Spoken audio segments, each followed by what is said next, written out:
CT 912 ត្រង់ជួ CRHM rinsing spray នេះជា one function ទេ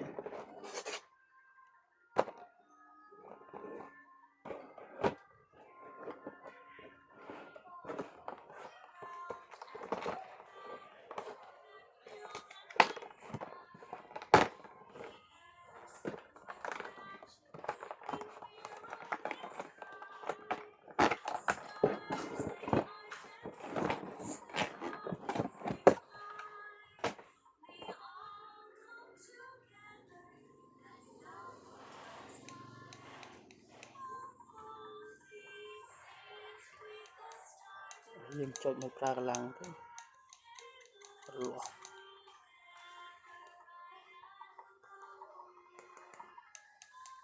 ក្រុមមេក្បាលស្អាតជ្រុងជួបកាន់ដូចគ្នា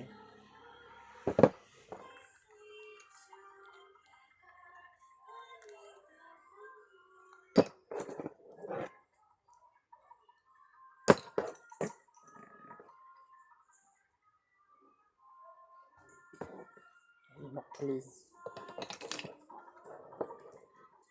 រលាស់មកភ្លឺកាឡាធំវាខុសពី902 អ៊ីណុកដែរតែអ៊ីណុកស្អាត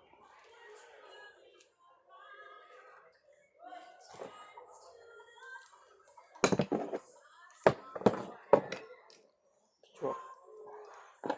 ហើយខាងក្នុងគេមានសំណាញ់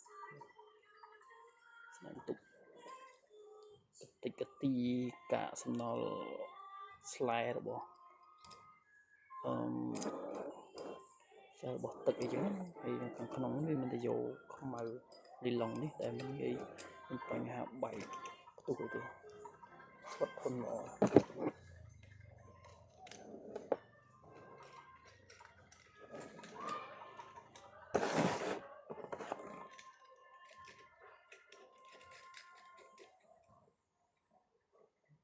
ជាប់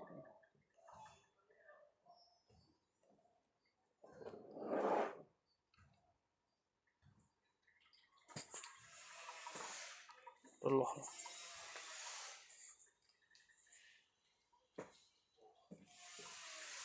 នេះភ្ជាប់ទៅយកទឹកស្អាត